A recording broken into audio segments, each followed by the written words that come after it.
요즘 세계에서 가장 핫한 것 중에 하나가 바로 인공지능 챗 GPT입니다. 몇 주 전에 제가 챗 GPT에게 인생에 관한 시를 한번 지어보라고 명령을 내렸더니 이런 시를 보여주었습니다. 인생 얼마나 소중한 선물인가요? 사랑, 기쁨, 행복이 가득합니다. 그것은 여행을 위한 길, 우여곡절이 있지만 언젠간 풀립니다. 인생 변화를 만들 수 있는 기회이지요. 흔적을 남기기 위해 우리의 끈기로 삶의 목적과 이유를 찾기 위해 살고 배우고 성장하고 베풀며 살아갑니다. 인생 실로 짠 테피스트리이지요. 행복하고 슬픈 경험, 웃음과 눈물, 승리와 실패의 시실과 날실로 삶의 이야기를 짜갑니다. 그러니 매 순간을 소중히 여기고 꽉 잡읍시다. 인생은 여행이며 기쁨으로 움직입니다. 올라감과 내려감을 받아들입시다. 삶의 아름다움은 그 기복을 사는 데 있으니까요. 어떻습니까? 이게 인공지능이 지은 인생에 관한 시입니다. 보면서 깜짝깜짝 놀랐습니다. 우리 시대의 석학이요, 그리고 가장 뛰어난 언어학자라고 하는 노엄 촘스키라는 분이 있지요. 이분이 이 인공지능 챗 GPT에 대해서 이렇게 평을 내렸더라고요.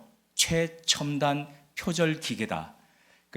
참 한편으로 맞는 말 같다 생각을 합니다. 그럼에도 불구하고 인생에 관해서 이렇게 쓴 인공지능의 시를 제가 한 문장 한 문장을 뜯어보면서 이게 어떻게 이렇게 인생을 잘 표현할까? 사람보다도 어떻게 이렇게 잘 표현할까?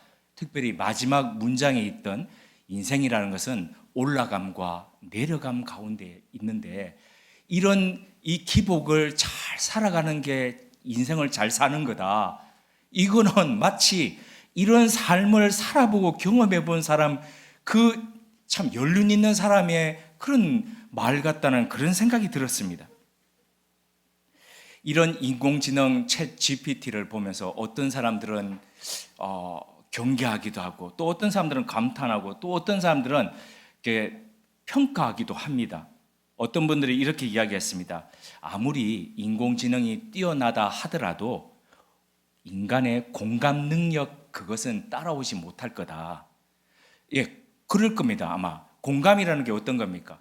같은 처지에 있는 사람이 서로 그냥 그 같은 경험하고 같은 아픔을 겪었던 사람들이 그런 같은 입장에서 느끼는 마음이죠.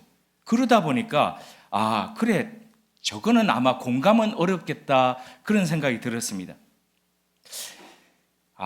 아무리 인공지능이 뛰어나다 하더라도 다다르지 못할 부분이 바로 이 부분인 것 같은데 특별히 어떤 부분이냐면 소멸에 대한 두려움입니다.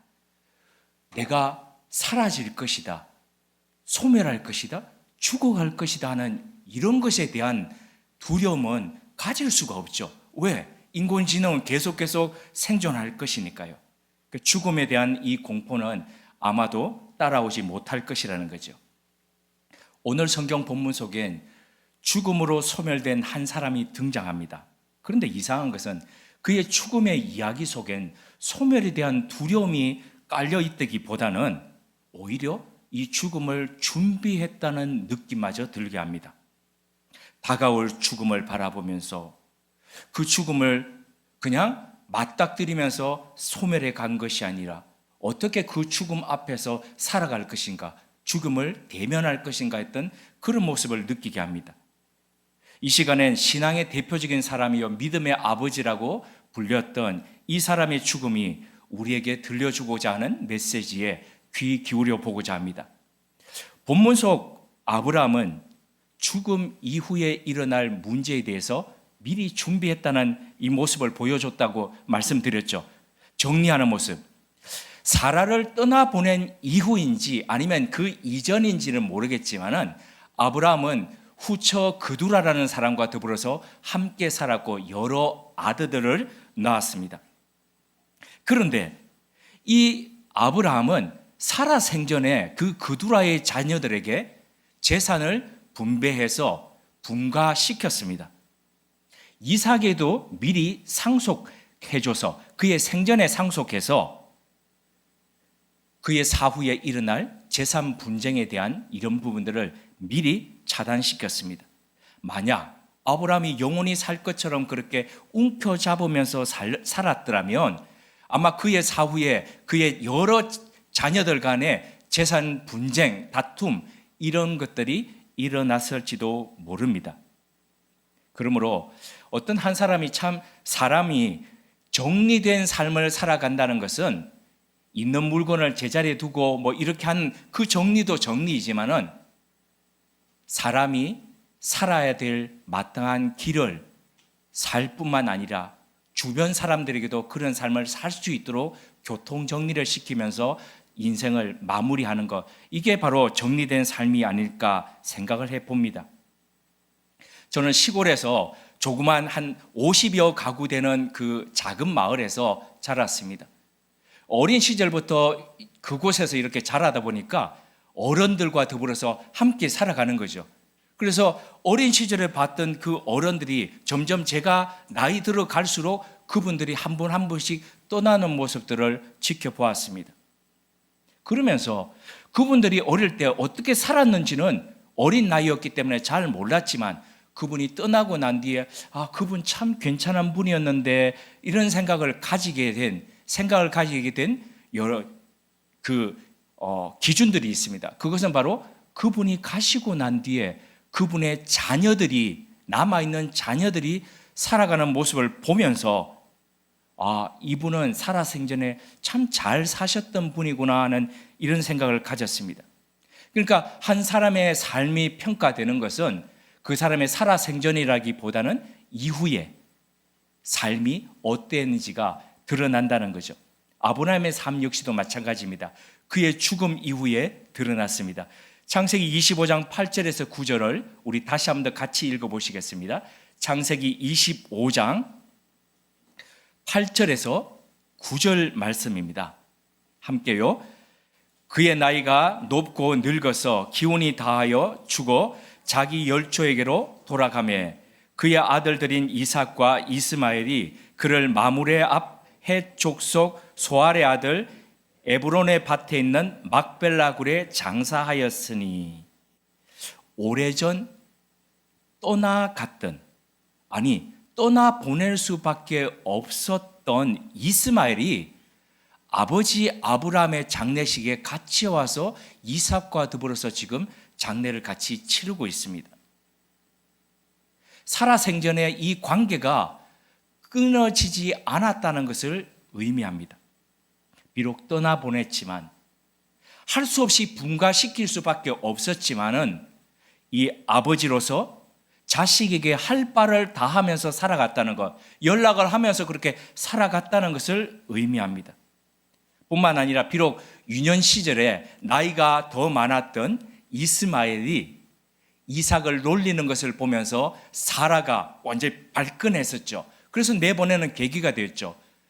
유년 시절에 좋지 않은 기억이 있습니다. 그럼에도 불구하고 이 이삭과 이스마엘은 함께 아버지의 장례를 치를 정도로 관계가 회복되고 열려 있었다는 것이죠.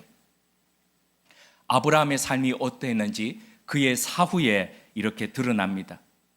우리의 삶 또한 마찬가지 않을까요? 한평생을 살아가면서 우리가 뿌린 말과 행위의 씨앗들이 우리 이후의 삶 속에서 우리가 떠나가고 난 뒤에 우리 주변의 사람들 속에서 그게 하나하나씩 돋아나서 열매로 그렇게 나타나지 않겠습니까? 그래서 우리가 어떤 삶을 이 땅에 살았는지 우리 이후에 증명되지 않겠습니까? 보통 부모님을 떠나보내는 장례식장에 가보면 가족들 간에 부모님 살아생전에 같이 있었던 일들에 대해서 이야기를 나누는 것들을 이렇게 듣게 됩니다. 하나하나씩 나는 어떤 게 기억난다, 나는 아버지와 나는 또는 어머니와 어떤 게 기억이 난다라고 이렇게 가족들이 한 명 한 명씩 이야기를 하죠. 어떤 것들은 참 어렵고 힘든 시절에 있었던 그런 애틋한 이야기고 어떤 것들은 또 아주 밝고 행복했던 시절에 있었던 그런 이야기들을 나누곤 합니다. 자, 그렇다면 아브라함의 경우대로 보면 자녀들이 이렇게 둘러앉아가지고 아버지 아브라함에 대해서 어떤 이야기들을 나누었을까요? 여러 이야기가 있지 않겠습니까?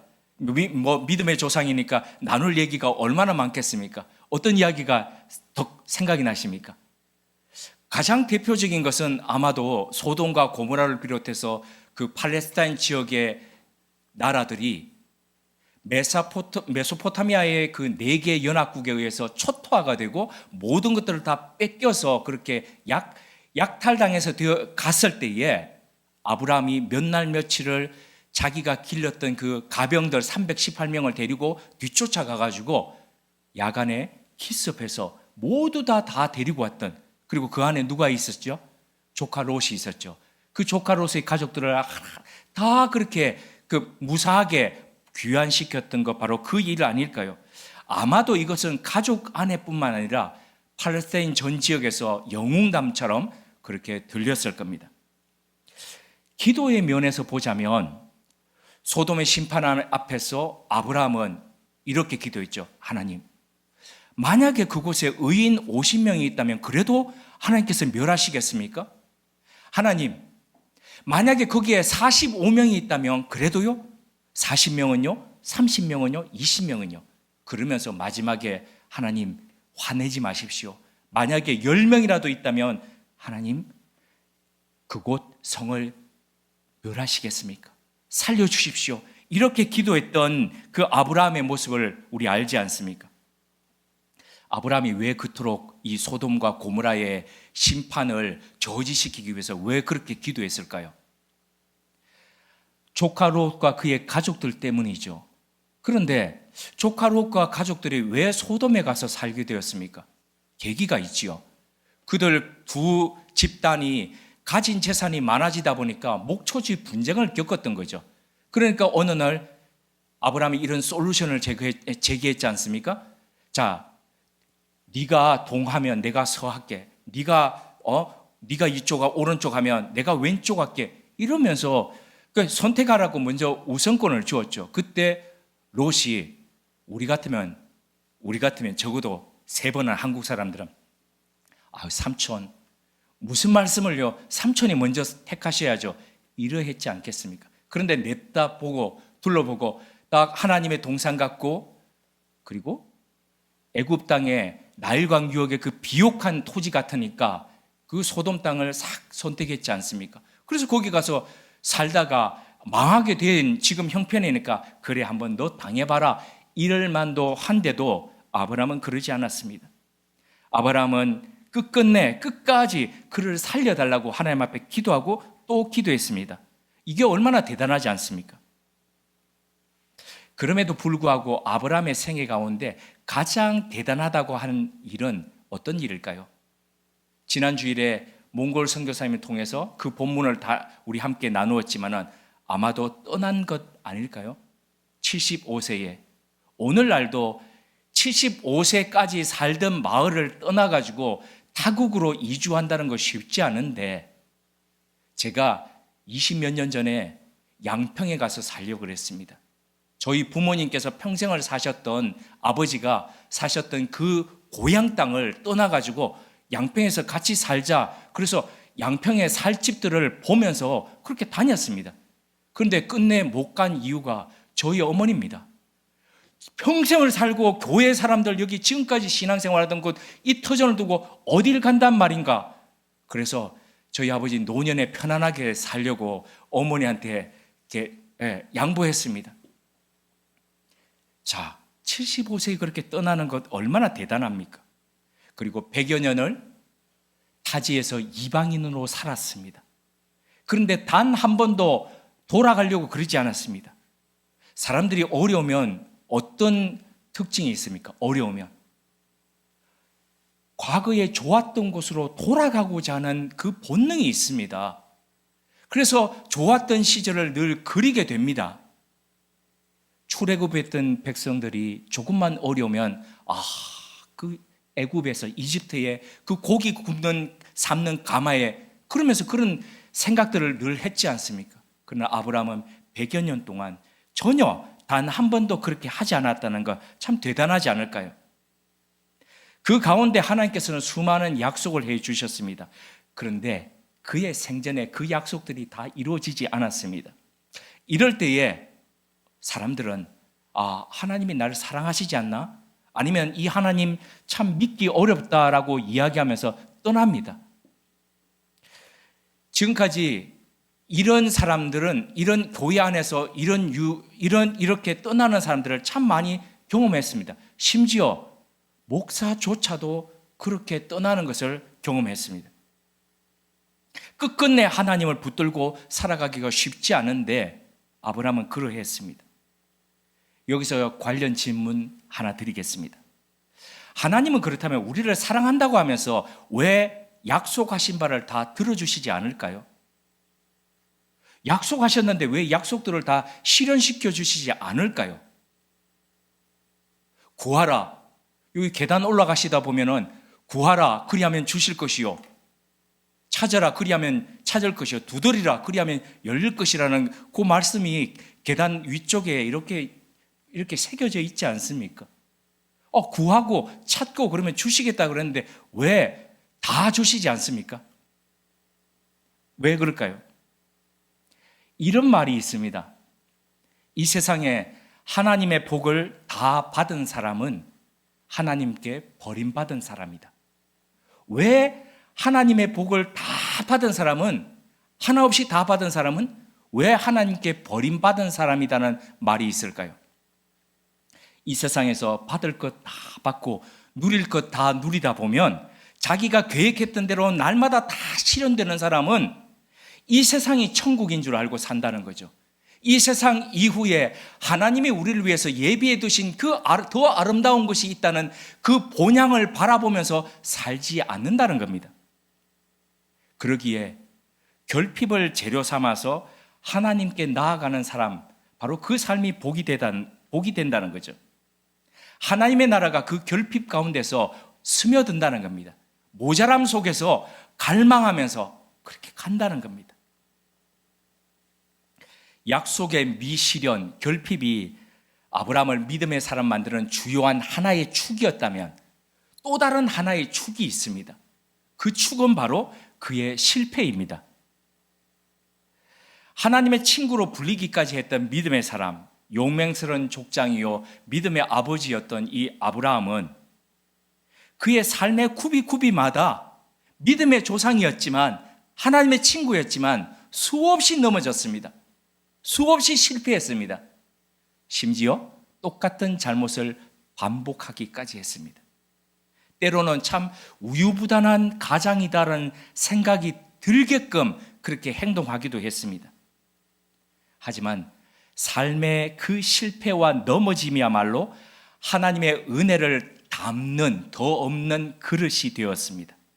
실패하고 좌절해 본 사람이 자신의 한계를 인정하고 겸손하게 하나님을 찾기 때문입니다.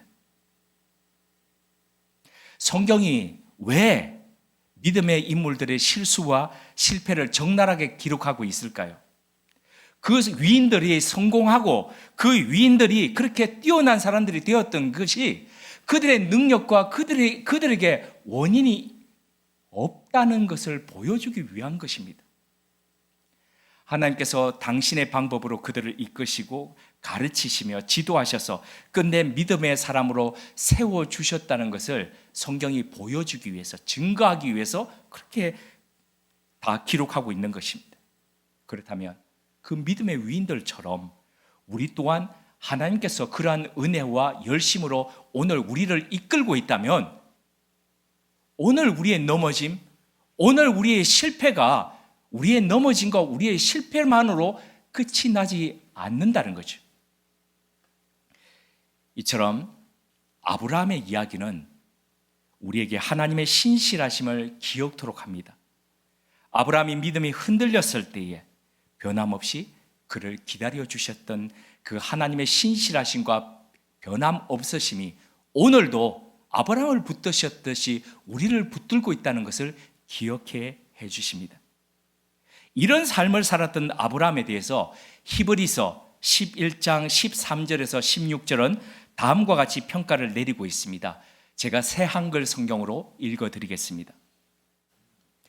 이 사람들은 모두 믿음 안에서 죽었습니다. 그들은 약속해 주신 것들을 실제로 받지는 못했지만 멀리서 그것들을 보고 반가워했습니다. 땅에서 자기들은 낯선 손님이요 잠시 거쳐가는 사람이라는 것을 인정했습니다. 이렇게 말함으로써 그들은 자기들이 본대의 고향을 찾아다니고 있음을 분명히 보여주고 있습니다. 만약 그들이 떠나왔던 그 고향을 마음에 두고 있었다면 돌아갈 기회가 있었을 겁니다. 그러나 지금 그들은 더 나은 고향, 곧 하늘의 고향을 애타게 바라고 있습니다. 그래서 하나님도 그들의 하나님이라 불릴 때에 그들을 창피해 하지 않으십니다. 하나님이 그들을 위해 도시를 마련해 두셨기 때문입니다. 하나님은 아브라함을 위해서, 그리고 아브라함과 같은 믿음의 사람들을 위해서 하늘에 그들의 고향을, 다른 처소를, 도시를 예비해 두셨습니다. 뿐만 아니라 그들의 하나님이 되신다는 것을 불리는 것, 윤재선의 하나님, 유경호의 하나님, 양재웅의 하나님이라고 불리는 것을 하나님께서 부끄러워하지 않으신다, 창피해하지 않으셨다라고 그렇게 말씀하십니다. 제가 이 부분을 읽으면서 지금 저를 비롯해서 몇 분을 호명을 했지만은 생각을 해보았습니다. 하나님이 나의 하나님이라 불리는 것을 창피해하지 않으실까? 하나님께서 창피해하지 않으심을 넘어서서 하나님이 정말 그것을 기뻐하실까? 내가 왜 이런 거 있지 않습니까? 자녀가 어릴 때는 자녀가 이럽니다. 누구의 아버지, 누구의 아들 이러지요. 그런데 자녀가 커가면 부모님들이 어떤 것을 좋아하십니까? 누구의 아버지, 누구의 어머니라 불리는 걸 더 좋아하시죠. 선생님들 역시 마찬가지지 않습니까? 학생들이 나 누구 선생님 제자야 라는 것을 그렇게 자랑스럽게 얘기하다가 언젠가 나이가 들어서 더 되었을 때에 내가 그 아이의 선생이다라고 말하는 것을 더 좋아하시지 않습니까? 하나님 역시 마찬가지라는 거죠. 내가 누구의 하나님이야? 하나님 정말 그렇게 우리를 자랑스럽게 여기시는 그날이 오기를 소망합니다. 비록 자주 넘어지고 실패하는 우리이지만 하나님께서 붙드시고 계시기에 그러한 날이 오기를 소망합니다. 사순절의 길은 십자가의 죽음을 향한 여정입니다. 그 여정의 끝은 죽음이죠. 근데 죽음으로 끝나는 것이 아니라 바로 그 죽음 자체가 죽는 것이라는 거죠. 죽음의 죽음입니다. 바로 부활이지요. 사순절 첫째 주일 바라기는 바로 우리들 속에 죽음의 소멸로 끝나는 이 인생이 아니라 하나님이 우리의 하나님이 되셔서 이 부분들을 넘어서서 비록 결핍이 있지만 그 결핍 속에서 하나님을 더 가까이 찾아가면서 비록 넘어짐이 있고 실패가 있지만 그 실패 속에서 다시 일으켜주시는 하나님을 붙듦으로써 하나님의 신실하심과 열심 안에서 우리의 믿음이 더더욱 자라가고 성장해가는 바로 그 시간이 되었으면 좋겠습니다. 이 소망과 믿음을 갖고 이 사순절 여정을 아름답게 걸어가시길 주님의 이름으로 권면드립니다. 함께 기도드리겠습니다. 하나님, 비록 우리는 바라는 바가 다 이루어지지 않는 세상에 살고 있지만 멀리서 그것을 바라볼 수 있는 믿음의 눈을 허락해 주십시오. 그 눈으로 우리를 위해 예비해 두신 영원한 처소를 바라보며 오늘의 주어진 삶을 성실과 인내로 살아가길 원합니다. 삶이 어려울수록 떠나왔던 것을 그리워하는 본성이 우리에게 있지만 결코 우리의 마음이 떠나온 애굽을 향하지 않도록 잘 다스려가게 이끌어 주옵소서. 자주 넘어지고 같은 실수를 하고 실패하는 연약함을 지니고 있지만 우리를 향한 하나님의 손길을 늘 기억하며 하나님의 인자하심과 열심에 기대어 하루하루를 끝내 승리로 마무리하게 도와주옵소서. 그리하여 우리 삶의 향기가 우리가 이 땅을 떠난 이후에도 이 땅에 남아 우리가 살았던 것을 더 아름답게 하는 유산 되게 하옵소서. 죽음을 죽음으로 이끄신 예수 그리스도로 인해 날마다 생명을 덧입어가는 부활의 삶 살게 하옵소서. 예수님의 이름으로 기도드립니다. 아멘.